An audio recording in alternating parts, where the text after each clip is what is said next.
ಇಂದು metro ಏರಲಿದ್ದಾರೆ CM DK Shivakumar.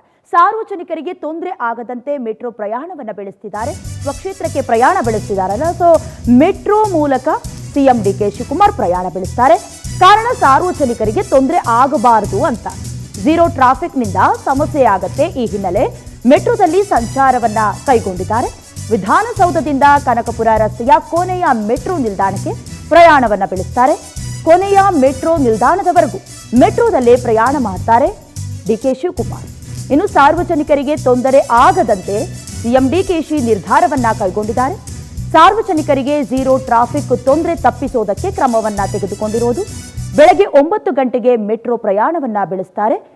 ಹಾಗೆ ಸ್ವಕ್ಷೇತ್ರಕ್ಕೆ ಯಾವುದೇ ಸಾರ್ವಜನಿಕರಿಗೆ ಸಮಸ್ಯೆಗಳು ಉದ್ಭವಿಸಬಾರದು ಅಂತ ನಿಮಗೆ ಗೊತ್ತಿದೆ. ಯಾವುದಾದ್ರೂ ಮಿನಿಸ್ಟರ್ಸ್ ಅಥವಾ ಈಗ ಸಿಎಂ ಆಗಿರುವಂಥ ಡಿಕೆ ಶಿವಕುಮಾರ್ ಅವರು ರಸ್ತೆ ಮಾರ್ಗದಲ್ಲಿ ಹೋಗ್ತಿದ್ದಾರೆ ಅಂದರೆ ಒಂದಷ್ಟು ಸೆಕ್ಯೂರಿಟಿ ಕೊಡಬೇಕು, ಜೊತೆಗೆ ಟ್ರಾಫಿಕ್ಗಳನ್ನು ಕೂಡ ನಿಭಾಯಿಸ್ಕೊಂಡು ಹೋಗಬೇಕು. ಸರಿಯಾದ ಸಮಯಕ್ಕೆ ರೀಚ್ ಆಗೋದಿಲ್ಲ. ಜೊತೆಗೆ ಇವತ್ತು ಸಂಡೇ ಆಗಿರೋದ್ರಿಂದ ಒಂದಷ್ಟು ಸಮಸ್ಯೆಗಳು ಎದುರಾಗಬಾರ್ದು ಅನ್ನುವಂಥ ಕಾರಣಕ್ಕೆ ಡಿಕೆ ಶಿವಕುಮಾರ್ ಅವರು ತೆಗೆದುಕೊಂಡಿರುವಂಥ ನಿರ್ಧಾರ ಸರಳವಾಗಿ ತೆಗೆದುಕೊಂಡಿರುವಂತಹ ನಿರ್ಧಾರ.